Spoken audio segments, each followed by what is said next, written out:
Today we're going to be looking at the end of the Western Roman Empire, which is 476 AD.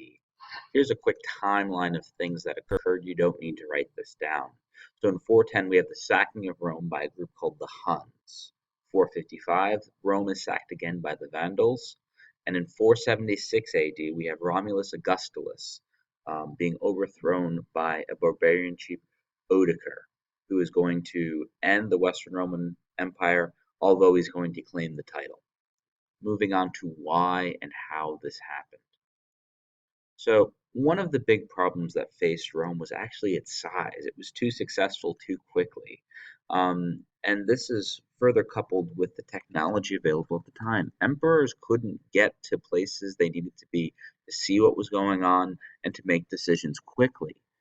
We have Hadrian being gone for 5 years as Emperor of Rome as he's overseeing the construction of Hadrian's Wall. If you look at that, we see Britannia, which is the orange island north of Gaul. That's far from the center of the empire. So if something's happening over in Egypt or Syria, it's going to take too long for that information to get to the emperor to be able to enact and make a decision quickly. So we talked about this earlier, how Diocletian divided Rome. He divides Rome to make it easier to manage. He has four emperors going and governing Rome. We talked about where we had the senior emperor, the Augustus for east and west, and we had a Caesar, a lesser emperor in the east and in the west. As we talked about, this works so well that Diocletian actually retires.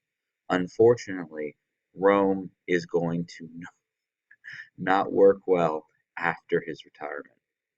So we see originally our Western Roman Empire, and this is what's going to happen with one capital in Rome, although it's going to be moved to Ravenna in the north, and we also have a capital in Byzantium, which will be renamed to Constantinople under Constantine. Now, the falling of Rome didn't just happen in a day. Rome wasn't built in a day, it didn't fall in a day. We talk about our five good emperors. Marcus Aurelius dies in 180 AD, and truthfully, from that time till the end, it's a downhill slide.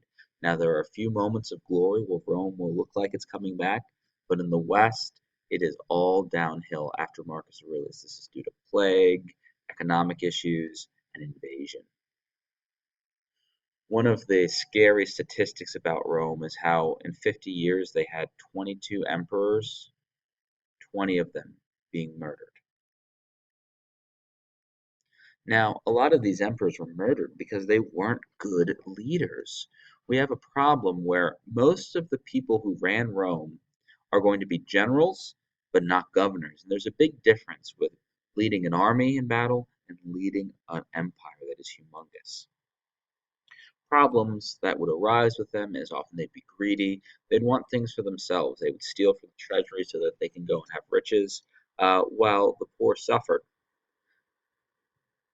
Another issue is as the emperors increased, they continually took power away from the Senate. They ruled themselves, and like we said, they knew how to go and run an army, but not manage an empire.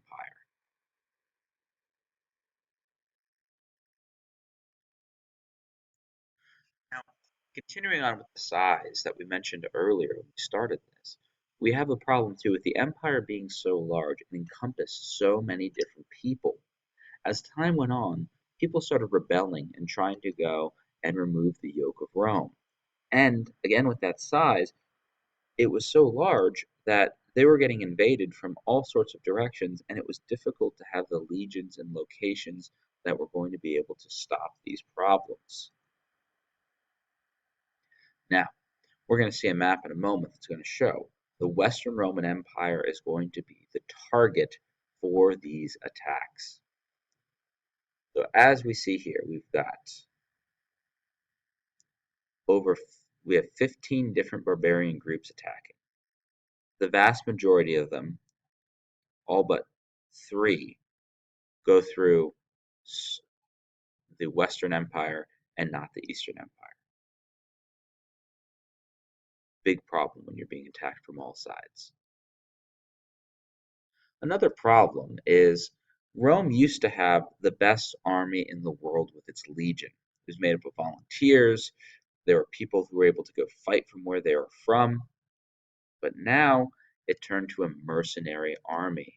Now, mercenaries are people who fight for whoever pays them. They are not loyal to you. They're not motivated to win for you. They're motivated to keep their lives and to enrich their pocketbooks. Now, many of these barbarian groups are actually going to be serving as mercenaries for the Romans. Now, a big problem is the Romans would say, if you fight for us, we'll give you this land. But then, after they fight, the Romans don't pay up. So, therefore, they go and attack Rome. The Romans had a typical history of being pretty terrible to these barbarian groups as well. One thing that they would do that really ticked the barbarians off is they needed food. And unfortunately for the Romans, we had them going and selling things like dog meat in return for the barbarian slave children as slaves. Not a great way to make friends. Before, Rome used to incorporate these groups into the empire, give them land, and go and turn them into Romans. These groups do not go and adopt the Roman lifestyle. They stay themselves because of the discrimination that the Romans gave them. Another huge problem is going to be the economy of Rome. Now, Rome conquered a lot in the beginning.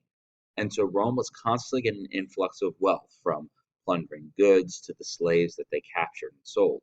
Now that Rome is conquered in what their eyes was the known world, or at least the world that was worth conquering because they were blocked by deserts and mountains and oceans, they didn't have any more wealth to gain easily. So taxes are going to be the only source of income. But the problem is people aren't going to have a lot of money. And the armies that they have are going to be very, very expensive. Part of this problem was the emperors going and elevating the army to such a high position where they're choosing the emperors often. And the emperors, to keep them serving them, had to continue to pay more and more to the military service. We also have problems of unemployment. We discussed how there are times in history where two-thirds of the population of the city of Rome do not have jobs. Therefore, they're not producing, contributing to the economy. We have that slave economy going and having free labor, which wound up actually hurting Rome completely. So to solve this problem of people not having money is Rome decided to make more money. Sounds great, right? But unfortunately, with Rome not getting any new wealth, they don't have more access to silver. So they start using less silver in their coins, less gold in their coins. So merchants are unwilling to accept these lesser coins as the same as before, meaning if a loaf of bread once cost you 1 coin, but now the coins have only a quarter of the metal left, a merchant is going to want 4 coins for that same loaf of bread. Unfortunately, your wages haven't increased. Therefore, you're not able to keep up with these prices. So as money loses its value, this is called inflation. We talked about the example the other day. When my mother was a kid, she could buy a bag of candy, a whole bag, for a nickel. Now, you can't buy anything for a nickel. Candy bar itself costs $1, sometimes more. We see you used to get more for your money. So these are the reasons why the Western Roman Empire fell. Later on, we'll get into why the Eastern Roman Empire lasted. Have a great day.